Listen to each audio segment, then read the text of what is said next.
da Copa do Mundo X, esse evento que está parando a humanidade, né? O planeta todo está conectado na gente para acompanhar e ver quem é que vai passar para a final. E, Thiagão, semifinal, critérios novos, como é que os times vêm para essa nova fase? Se o Brasil não chegou na semifinal da Copa do... Aliás, não chegou na final da Copa do Mundo de Futebol, aqui nem na semifinal ele chegou, meu irmão, porque para ser superpotência tem que passar pelos critérios exigentes da Copa do Mundo X e a cada etapa é uma nova rodada de critérios. Mestre, vamos começar com água potável. Thiago, vocês já fizeram sobre água? Não, fizemos sobre reservas de água per capita. Aqui é o volume de água potável. Do que adianta você ter água se essa água não serve para beber? A parada é mais exigente agora, pessoal. Exportação de alta tecnologia, se não tiver domínio tecnológico, estrutura universitária, investimento em educação, não vai dominar esse quesito. Aqui a coisa é cruel. Gastos militares. Gente, no século XXI, com globalização, infovias, recursos, alimentos capazes de alimentar 10 bilhões de pessoas para um mundo de apenas 7 bilhões. Como é que você tem guerras ainda? Então aqui no Projeto X, quem gasta mais com custos militares perde. Se você no seu coração não tem amor, me desculpe, querido, aqui só love. Quem gasta mais perde. Índice de Gini aqui é cruel, de 0 a 1. Quanto mais perto de 1, piores são as condições de concentração de renda. Então, quanto mais alto é o índice de Gini, mais concentrada é a renda no país. Quanto mais baixo, melhor distribuição de renda. Então, ganha quem tem o índice mais baixo. Logística. Todos aqueles equipamentos e instrumentos necessários para o funcionamento da economia. Transporte, armazenamento, né, deslocamento de pessoas, informações, tudo aquilo que cria um conjunto, né, de fatores importantes para o desenvolvimento da economia, está inserido no quesito logística, que é um dos principais gargalos apontados aí pelos economistas no mundo, tanto que o Brasil é esgoelado nesse quesito. Agora ficou punk, hein, mestre? Agora ficou. Só para lembrar que o negócio tá esquisito. Logística, pessoal, vai ser de 1 a 5, né, Thiagão? Então, isso. Quem está próximo a 5 vence, né? É somente a Alice que conhece um país desse, né? No país dela é maravilha. A gente sabe que, na verdade, um país para ter esse índice da logística em 5, ele precisa ter uma estrutura perfeita, fantástica, com uma mobilidade impecável, né? Sim, fica difícil. E aí só os fortes sobrevivem, né, Zé Bonner? Zé Bonner, quem você vai defender hoje, Zé Bonner? Agora eu tô com o Japão, né? Peguei essa fácil tarefa de representar eu o sei Japão. Que tu ama um sashimi. Isso aí, rapaz, viciou a galera aqui do Projeto X em rodízio de japonês. É um amante dos samurais. E hoje eu tô uma coisa mais vodka, mais menos 30 graus, uma coisa mais Sibéria. Rússia, vamos vencer os japoneses, né? Países aí interessantíssimos, né? E que fogem dos perfis principais de superpotência que você tem na sua mentalidade. Então percebe que aqui na Copa do Mundo X a gente destrinchou, fez um raio-x dos países. Rússia e Japão estão na semifinal.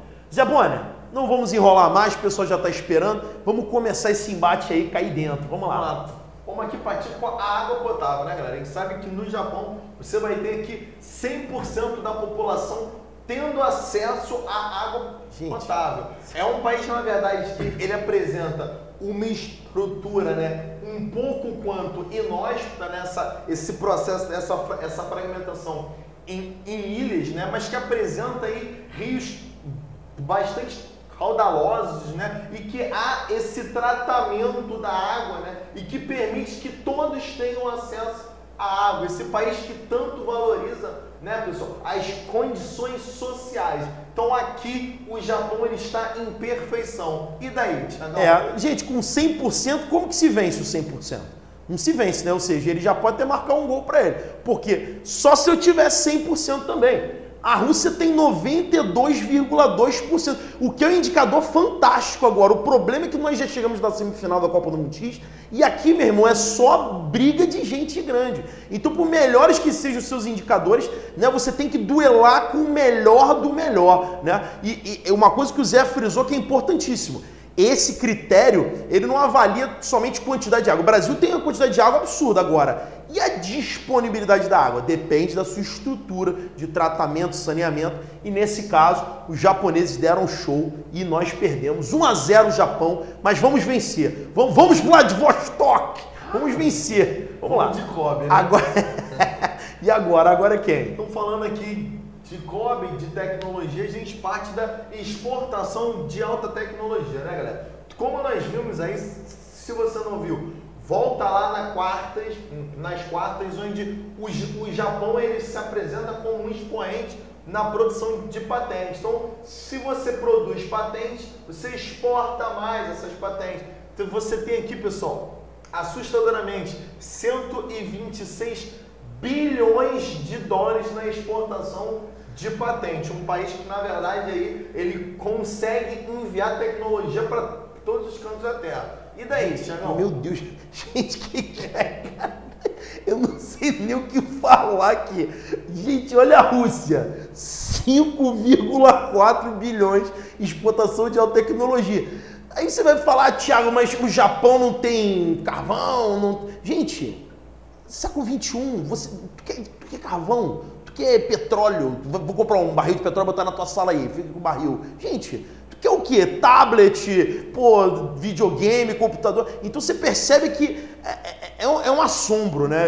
Apesar de eu estar aqui do lado da Rússia, o Japão realmente é verdadeiramente fantástico. A Rússia, ela tem até um certo destaque na exportação de biotecnologia, né? Onde ela explora ali sementes geneticamente modificadas devido ao seu frio muito intenso, né? Então ela investe muito nesse setor, né, de engenharia agrícola, de biotecnologia, porém não temos como comparar. Vamos avançar no próximo quesito, porque aqui é 2-0, é covardia, né? Agora vamos para os gastos militares, né, gente? Aqui eu vou começar falando uma vezinha, porque nesse eu ganhei e perdi. Não é porque ganhei, porque 4,4% do orçamento russo é destinado aos investimentos militares, né? Isso é uma herança, né, da estrutura armamentista desde a Guerra Fria. Lembremos que durante a Guerra Fria, a Rússia chegou a fabricar mais ogivas nucleares, inclusive, que os Estados Unidos em determinado momento, né? Porém, as ogivas americanas já têm um poder de destruição maior, mas houve ali uma estrutura armamentista muito forte. O AK-47, né, o soviet, é considerado até hoje um dos melhores rifles da história. Então, realmente, é um fator decisivo. Percebemos isso até na atual geopolítica do leste europeu, onde os Estados Unidos incentivam uma ofensiva contra a Rússia, mas eles não avançam, porque sabem que ali tem um leão, tem uma estrutura armamentista muito bem posta e preparada geograficamente, né? Inclusive na Ucrânia, aquela região da Crimeia ali, onde os Estados Unidos questionaram, né, o atual plebiscito de independência. Então você percebe que a estrutura armamentista russa, claro, eu não estou querendo dizer aqui que chega próximo dos Estados Unidos, mas é uma estrutura ainda muito respeitável, né? E consome uma fatia significativa do PIB, né? E o Japão, mestre? O Japão, na verdade, que já foi o personagem principal aí, né, essa estrutura de guerra. A gente sempre lembra que esse país foi responsável aí pelo ataque a Pearl Harbor, né? Sim, sim. Na verdade, hoje ele destina-se mais a investir capitais na produção tecnológica e menos na produção bélica, né? Então, ele destina apenas 1% do PIB aqui. Lembrando, né, galera, que quem investe menos aqui no Projeto X, ou seja, quem se preocupa em fazer amor e não a guerra, vence. Vence, então, o japonês. Mais sushi e menos hashi. Menos shuriken. Galera, então, lembramos também que o Japão ele foi sancionado após a Segunda Guerra Mundial. Houve impedimento na sua produção militar, o que fez com que, obviamente, ele se tornasse menos, né, adepto a essa lógica, né, armamentista.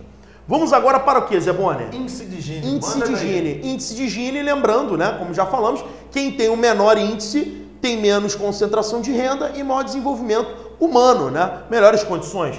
No caso da Rússia, vamos ter ali 42 no índice de Gini, que é relativamente alto, né? Uma coisa interessante que, mesmo num país que era uma ex-província socialista, há uma concentração de renda fantástica, né? Lembramos dos grandes barões de petróleo russos na atualidade, Boris Berezovsky, né? O dono lá do Chelsea, né? O Roman Abramovich, que são conhecidos aí mundialmente por serem playboys bilionários, porém que concentram uma grande fatia do capital russo. Então a Rússia é uma potência econômica, está dentro dos BRICS, né, uma lógica de crescimento, mas com uma renda muito concentrada, né, até porque a indústria petrolífera beneficia poucos agentes, né? Então, nesse caso, né, a concentração de renda na Rússia vai ser razoavelmente alta, né? E no Japão, mestre?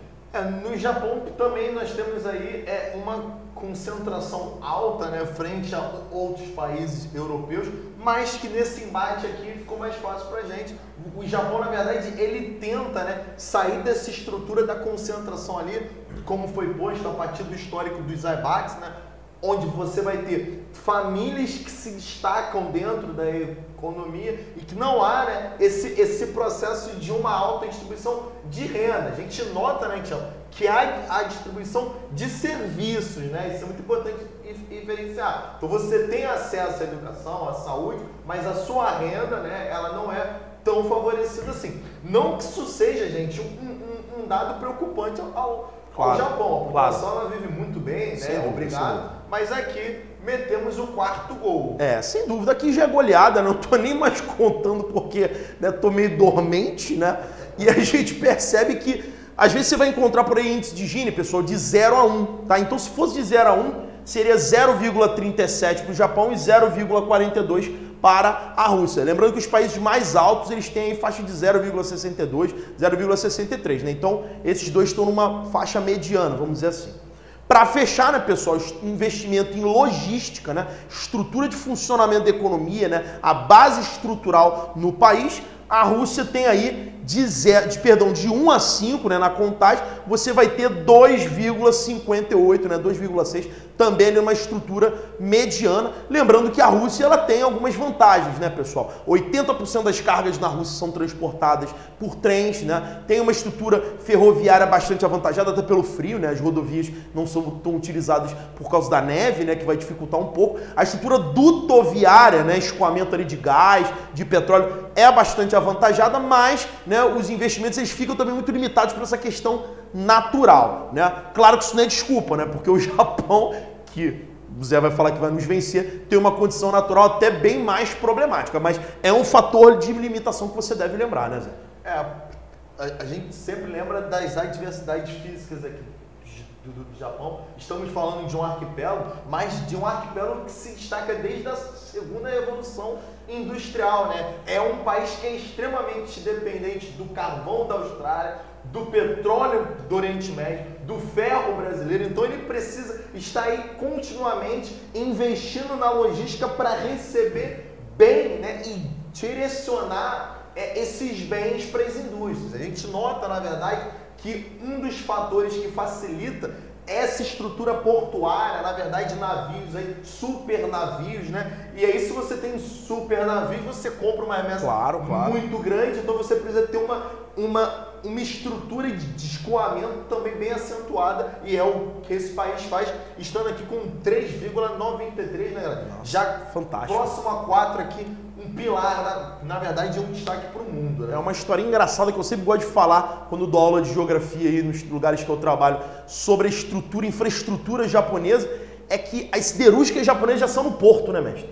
O minério chega e já é transformado em metal industrial no porto, né? Porque é um país pequeno que não tem tanto espaço disponível, então tem que ter uma estrutura logística inigualável, né? Por isso essa média aí fantástica. Galera, você contou? Eu contei, ó. 1, 2, 3, 4, 5. Tchau. Cara, vou embora. Valeu. Tchau, galera. Um abraço.